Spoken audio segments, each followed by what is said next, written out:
Et quand la tristesse arrive, je sais tu es là, toujours près de moi. Bon lundi matin, bienvenue dans votre émission La Victoire de l'amour. J'espère que vous allez bien, que la fin de semaine a été reposante et qu'on se prépare à vivre la plus belle des journées aujourd'hui. Et comme on le fait à tous les lundis, on rejoint quelqu'un qu'on aime beaucoup. J'aime vous redire à quel point j'apprécie cette personne parce que c'est quelqu'un qui a changé ma vie alors que j'avais 17 ans. Imaginez, c'est pas hier, vous l'avez reconnu, Jean-Marc Chaput. Le Seigneur est mon berger, je ne manque de rien. Sur des prés d'herbes fraîches, il me fait reposer. Il me mène vers les eaux tranquilles et me fait revivre. Il me conduit par le juste chemin pour l'honneur de son nom. Si je traverse les ravins de la mort, je ne crains aucun mal, car tu es avec moi. Ton bâton me guide et me rassure. Tu prépares la table pour moi devant mes ennemis. Tu répands le parfum sur ma tête et ma coupe est débordante. Grâce et bonheur m'accompagnent tous les jours de ma vie. J'habiterai la maison du Seigneur pour la durée de mes jours.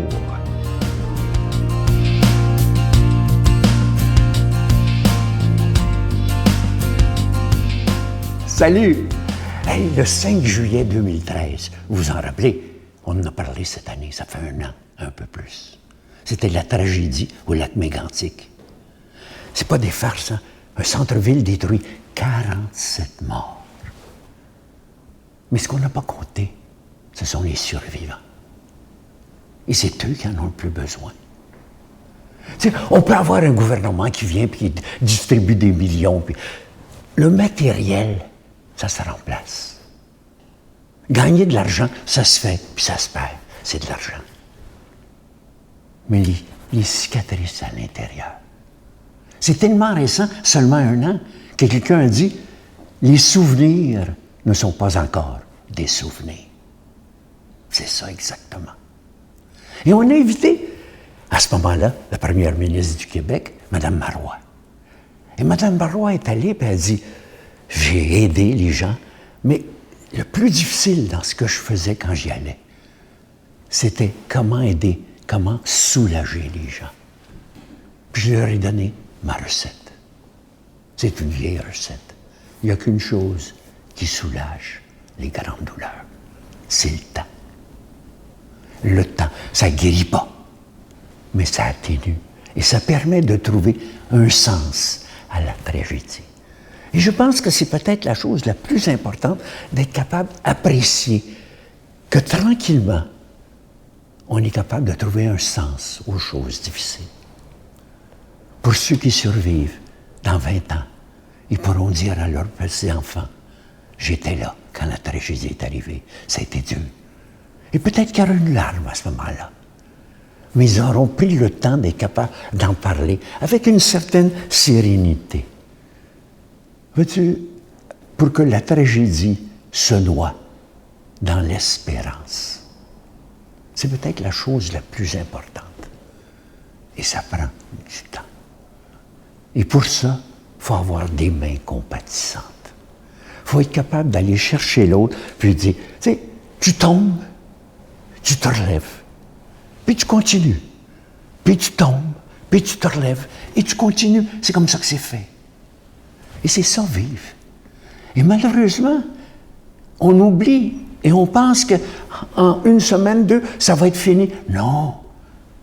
Ça peut prendre des années pour que ça se cicatrise un peu et qu'on puisse commencer à sourire à pleine gorge. Pourquoi on est pressé? Comme ma femme dit si bien, t'as-tu un train à prendre? Bon, bien, embarque, prends le temps, souris. Ça sent bien, c'est pas long. Notre Père qui es aux cieux, que ton nom soit sanctifié, que ton règne vienne, que ta volonté soit faite sur la terre comme au ciel. Donne-nous aujourd'hui notre pain de ce jour. Pardonne-nous nos offenses comme nous pardonnons à ceux qui nous ont offensés. Ne nous laisse pas entrer en tentation, mais délivre-nous du mal, car c'est à toi qu'appartient le règne, la puissance et la gloire pour les siècles des siècles. Amen. Je vous parle aujourd'hui depuis un mois déjà de ce beau cadeau du mois, une belle exclusivité de la Victoire de l'amour, ce ictus. Le ictus, c'est un poisson, c'est ça, c'est un signe en forme de poisson. C'était le premier signe des chrétiens il y a 2000 ans, après la résurrection de Jésus, parce que comme je vous disais la semaine dernière, les premiers croyants devaient se cacher pour dire qu'ils croyaient en Jésus, alors c'était leur signe entre eux, le poisson. Et plus tard dans l'histoire, le signe des chrétiens est devenu la croix qu'on connaît maintenant, évidemment. Alors, on a fait faire un bijou sur mesure en épinglette. Vous le voyez à l'écran, c'est très beau. Le poisson avec une croix incrustée. C'est plaqué or, orné de petits zircons. Et évidemment, l'épinglette, elle est déjà bénie. Moi, je vous remercie de tout cœur de votre don spécial en ce mois de juillet. Je vous rappelle que c'est avec un don de 25 $. Et si vous en voulez deux, c'est avec un don de 40 $. Et je vous rappelle qu'on vous envoie aussi un reçu pour fin d'impôt. Je vous donne l'adresse, la Victoire de l'amour, casier postal 120, succursale Boucherville à Boucherville, le J4B 5E6. Je vous la redonne, la Victoire de l'amour, casier postal 120, succursale Boucherville à Boucherville, le J4B 5E6. Également par téléphone, par carte de crédit du lundi au jeudi pour la période estivale, c'est 4 jours seulement, de 8 h le matin à 5 h le soir dans le 514-523-4433, 523-4433 ou sans frais, le 1-888-811-9291,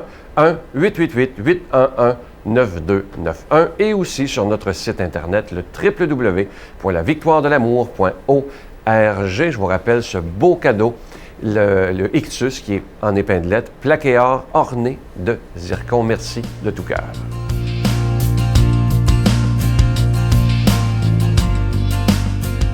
Mon Dieu, donnez-moi la sérénité d'accepter les choses que je ne peux changer, le courage de changer les choses que je peux et la sagesse d'en connaître la différence. Amen. Aujourd'hui, la parole de Dieu est proclamée par l'abbé Claude Paradis.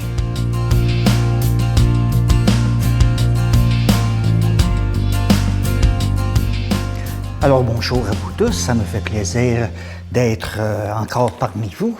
Aujourd'hui, l'Évangile, on pourrait parler que c'est contre le défaitisme. Vous savez, des fois, on peut être pris dans ça. Vous allez voir aujourd'hui là, cette belle parole, cette belle Évangile de Saint Matthieu. Jésus proposa à la foule une autre parabole. Le royaume des cieux est comparable à une graine de moutarde qu'un homme a semée dans son champ. C'est la plus petite de toutes les semences. Mais quand elle a poussé, elle dépasse les autres plantes potagères et devient un arbre. Si bien que les oiseaux du ciel font leur nid dans ses branches. Il leur dit une autre parabole. Le royaume des cieux est comparable à du levain qu'une femme enfouit dans 3 grandes mesures de farine, jusqu'à ce que toute la pâte est levée.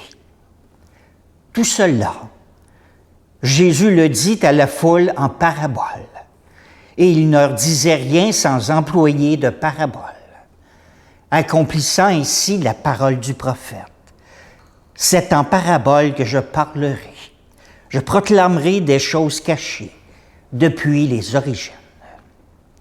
Je ne sais pas si vous avez déjà vu une graine de moutarde, mais c'est à peu près la grosseur là, de la pointe d'une épingle. C'est tout petit. Et même si elle est tout petite, elle devient un arbre, où même les oiseaux peuvent aller faire leur nid. Ça nous change de notre défaitisme. Hein? C'est 2 petites paraboles d'encouragement. Et pourtant, prophétise Jésus, cet humble commencement deviendra énorme, une réalité immense. Les oiseaux du monde entier viendront nicher dans le grand arbre du christianisme. À méditer que dès les débuts sont décevants. Toute œuvre de Dieu ont un petit démarrage et restent parfois longtemps modestes. Il suffit de lire l'histoire de n'importe quelle congrégation. Je prends Mère Teresa, par exemple. Un jour, elle est en train et elle traverse l'Inde en train et elle arrive à Calcutta. Et là, elle voit des gens couchés sur le trottoir. Et elle s'informe, pourquoi ces gens sont-ils là? Et on lui dit, c'est des moribonds. C'est des gens qui vont décéder sur le trottoir seuls, parce qu'ils n'ont pas personne. Ils sont rejetés. Ils sont dans la hiérarchie, dans les castes, vraiment inférieurs. Et là, du coup, Mère Teresa dit, « faut que je fasse quelque chose ». Alors, elle fonde sa propre communauté. Elle était déjà en communauté, elle quitte sa communauté pour fonder la communauté que l'on connaît aujourd'hui. Imaginez-vous, elle a commencé tout seule, elle avait une communauté d'une personne, c'est pas une trop grosse communauté, ça fait drôle un peu, mais c'était sa communauté. On sait aujourd'hui, c'est dans le monde entier, c'est connu mondialement, et Mère Teresa elle-même disait, lorsqu'on lui demandait, « Comment faites-vous pour venir en aide à autant de monde que ça? Vous n'êtes pas découragé, justement, contre le découragement, vous n'êtes pas découragé? » Et Mère Teresa répondait, « Pas du tout. J'en aide juste un à la fois. » Donc, juste un à la fois, c'est ça, être encouragé, avoir cette semence, avoir cette graine de moutarde. Je vous parle aussi de Jean Vanier. Jean Vanier, connu mondialement. Lorsque Jean a commencé, il a adopté 2 enfants. 2 enfants trisomiques, 2 enfants avec une problématique en santé mentale. On sait aujourd'hui qu'est-ce que c'est devenu. Jean ne se doutait pas un jour qu'il y aurait des maisons de l'Arche partout dans le monde. Eh bien oui, il y en a partout. À Montréal, ils ont 3 maisons. Vous voyez, toute petite graine de moutarde. Juste quelque chose de tout petit. Et Dieu s'arrange avec le reste. C'est lui qui fait tout. On n'a seulement qu'à faire un pas, et lui se charge vraiment de faire le reste, de faire lever le levain dans la pâte pour que nous puissions redonner à manger, redonner la dignité à ceux qui en ont perdu, à ceux qui ne croient plus ou qui croient moins, et à tous ceux qui sont en recherche. Alors, en cet début de journée, je vous bénis, au nom du Père, du Fils et du Saint-Esprit. Amen. Je vous salue Marie, pleine de grâce. Le Seigneur est avec vous. Vous êtes bénie entre toutes les femmes, et Jésus, le fruit de vos entrailles, est béni. Sainte Marie, Mère de Dieu, priez pour nous pauvres pécheurs, maintenant et à l'heure de notre mort. Amen.